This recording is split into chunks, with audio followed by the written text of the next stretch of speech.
Hello everyone and welcome back to Navis Nobilite. I am Captain Zelnick and I am following through with a request from the Discord server. If you're not on the Discord server, you should go join it, link down in the description.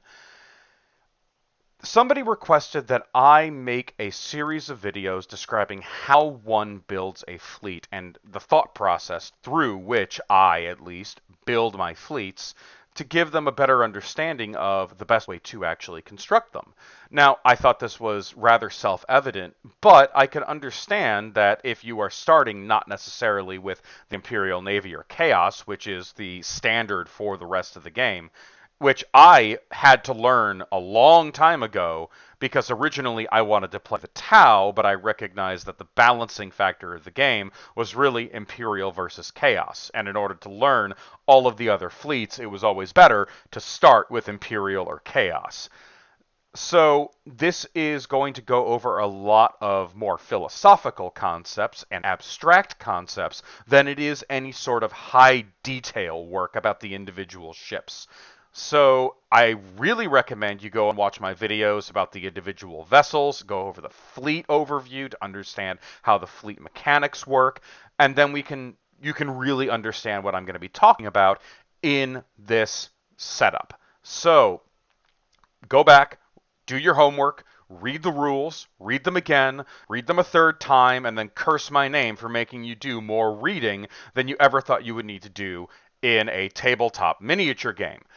But moving on, the Imperial Navy functions effectively the same across all of its different versions. There's going to be specialized rules in every one of the different fleets. You will be able to have access to some ships or not. I will be referencing some vessels that are not here in the Gothic Sector fleet list. I'm using the Gothic Sector fleet list because it is simple, but all of the other Imperial Navy fleets function off of the same basic tactics, basic mechanics, etc.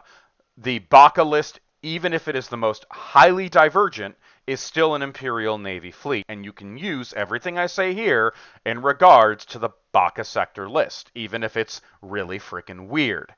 Now, when you are building an Imperial Navy fleet, the process that at least I go through has three important balancing factors.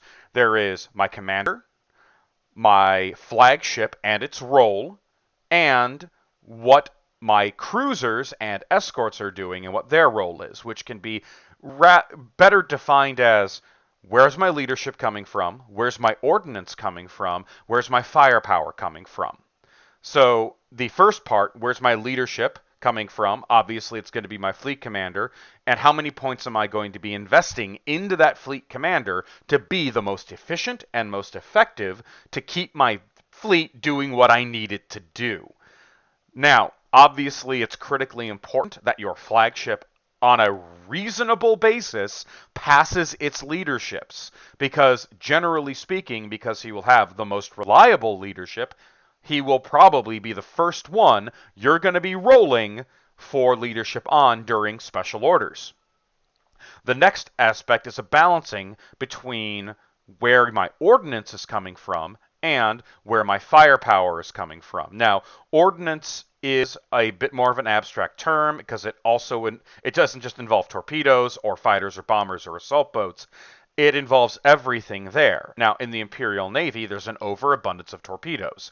In other fleets, that doesn't exist. And in some fleets, there's even more torpedoes. In the Imperial Navy, you are balancing your torpedoes versus your Nova cannons. And you're balancing your lances versus your batteries. And you're balancing your cruisers and your battleships. So when you are thinking about in fleet, specifically in the fleet range of about 1,500 points, which is what I normally function where I normally plan out my fleets, because 1,500 points, at least in my opinion, is the best setup for a fun game. Okay? Because you have a lot of room to build a lot of stuff. It's not going to be a gigantic game filled with like 30 battleships. It's a nice round number, and it's also the tournament standard. And it's actually a pretty darn good tournament standard to boot. So, assuming 1,500 points, where is your battleship where is your flagship going to come from? Normally, you would pick a battleship because battleships are tougher, they live longer, and they can fulfill critical roles within your fleet, namely that of ordnance coverage or firepower amplification.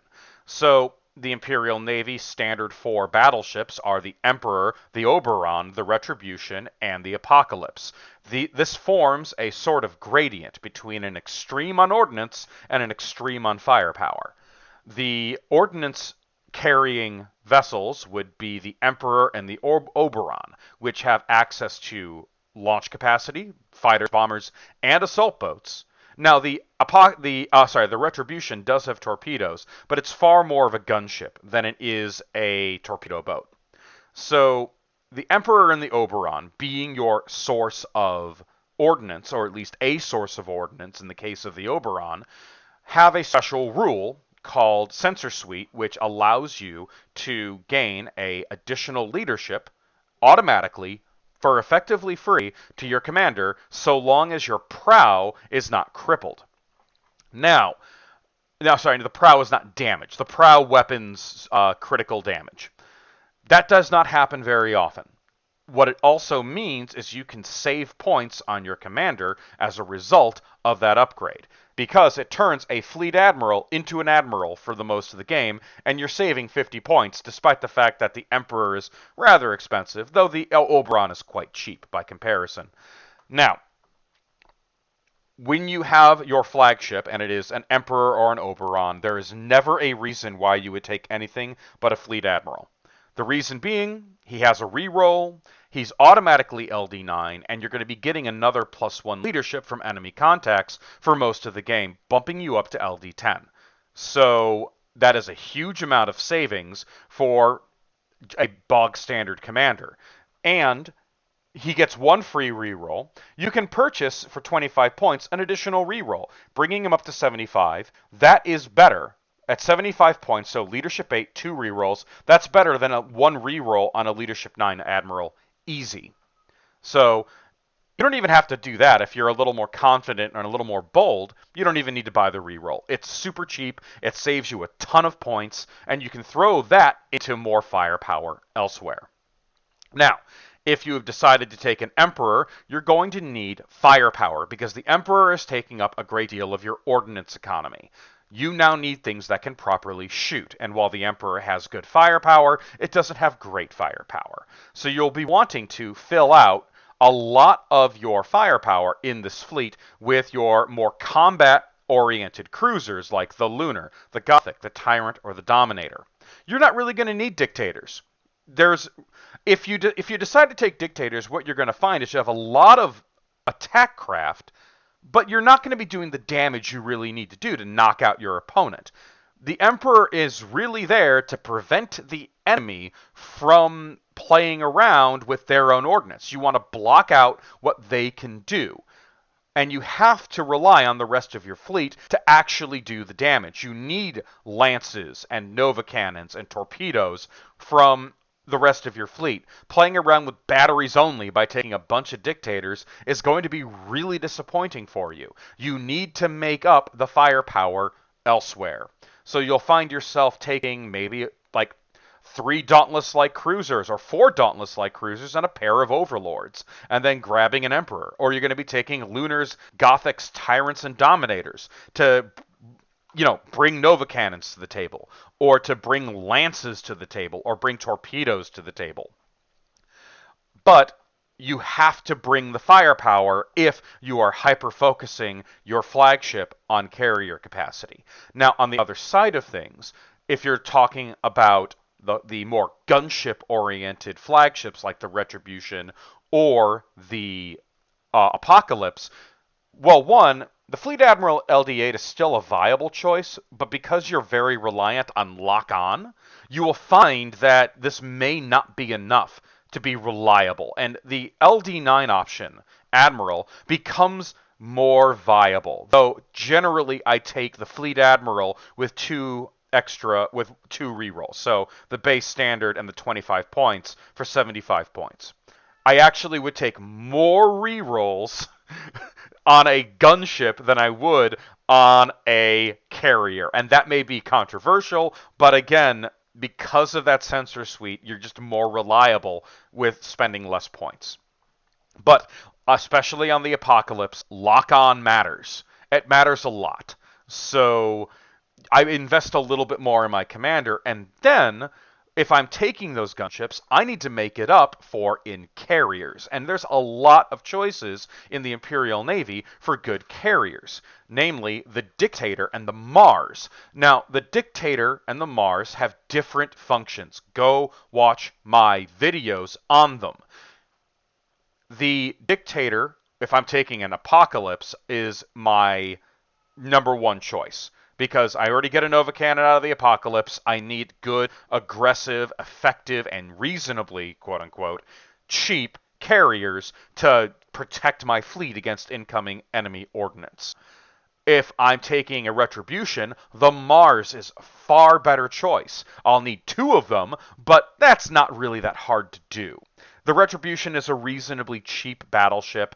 It's going to leave plenty of openings for me to put those points into a more powerful battlecruiser. Now, what about fleets involving the Oberon? Now, the Oberon only gives you launch capacity 4. You need to have at least 4 more in the 1500 zone in order to really give yourself good ordnance coverage. Dictators will do the job, Mars will do the job. Your pick. The Oberon is the cheapest battleship, and it's probably the best, simply based on its firepower and its great leadership. Just recognize it's also one of the most vulnerable as a result. Now, what if you don't want to take a battleship as your flagship? You want to, you disregard battleship, acquire battle cruiser. 100% viable in pretty much any point level. Battle cruisers have more firepower per point than battleships do. They don't have the resilience, so you're going to have to play your games more carefully. You also don't have access to the sensor suite, which means higher point admirals are more important. Admirals in the LD9 zone are more viable because you don't have to worry about saving points. Yes, it's 100 points. You're going to be bumping your one battlecruiser up to battleship level, but you're going to be getting a more flexible, more maneuverable, and better equipped platform than your battleship. It will just be squishier. 2 Overlords outgun a Retribution class battleship every day of the week. 2 Mars outgun any Emperor any day of the week. It's just a matter of you have to be a little more careful. But again, if you are taking your battle cruisers as your flagships and you're going to be squadroning them, I hope, with another one of their kind, I hope, you will have to make up for what the rest of your fleet does not have elsewhere. If you're taking 2 Overlords, you'll need at least 2 Dictators. If you're taking 2 Mars, you're going to need your Lunars, Gothics, Tyrants, and Dominators. You're going to need to compensate for your lack in firepower. Otherwise, you will find yourself either being outgunned if you're a carrier fleet or out-ordnanced if you're not, if you're a gunship fleet. Now, when it comes to escorts, Imperial Navy escorts are very good. They are reasonably cheap, and they have decent stats, but they are not as, at least in my opinion, effective in huge numbers because they have a horrible tendency of getting nailed by large swarms of torpedoes and the entire squadron getting wiped out. They don't have the staying power that the Imperial Navy really needs to stay on the board with a lot of effective killing power. They're really good for flanking and wolfpack tactics. They're really good for surprising your enemy or functioning as anti-ordnance support. So the Firestorm and a squad of 6, they are amazing for ship hunting. They will be fantastic at hunting down enemy cruisers and causing a lot of damage if the enemy doesn't pay attention to them. The Sword is amazing at doing anti-ordnance coverage. You can sit one on a friendly cruiser's base and give that cruiser an additional turret, and then the escort also gets a turret, and they have 2 turrets. So that's any kind of ordnance that goes through there that tries to go through to the bigger ship is going to have a really hard time. dealing with the sword and their high turret value. And the Cobra is just dirt cheap with 2 torpedoes. So these are all things that are really good to give you a little bit of maneuverability, a little bit of Eldar stopping power, and a little bit of surprise tactics that are really decent at throwing off the balance of your enemy. But they're really not good in huge numbers in the Imperial Navy. I would take no more than 1 squadron of 6.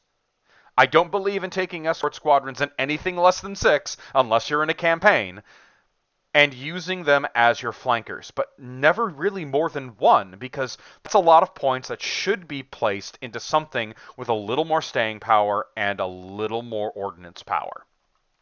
You're running the risk of diminishing other required areas by doing this, if that makes any sense. So the Imperial Navy is, again, the balancing factor to wrap it all up. It's a balancing factor of the cost of my commander, where I'm getting my ordnance, where am I getting my firepower. If my big ships are all about one thing, my standard ships have to be about another. I can't just focus on one thing and one thing only. Battlefleet Baka is a little different because they focus everything on firepower. Bringing carriers to the fight is very difficult. In every other fleet, it is, again, a balancing act. Play the balancing act well. Have good carrier and good firepower support. You will find yourself doing very well against just about any opponent, including ones that you would not normally do so well against. Another element that I wanted to bring up right at the end, lances versus batteries.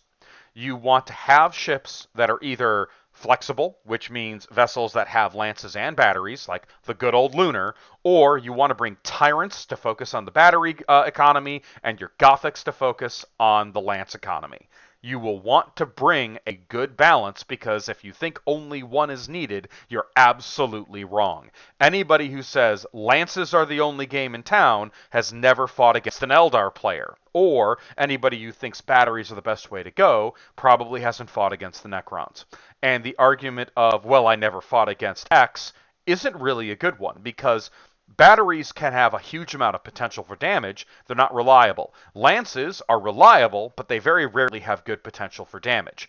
So it's a balancing act. Remember, the balancing act really matters in the Imperial Navy. Alright, thank you all so much for watching, and I'll see you all again in the next video, where I go over Chaos. Thank you so much, and have a great day.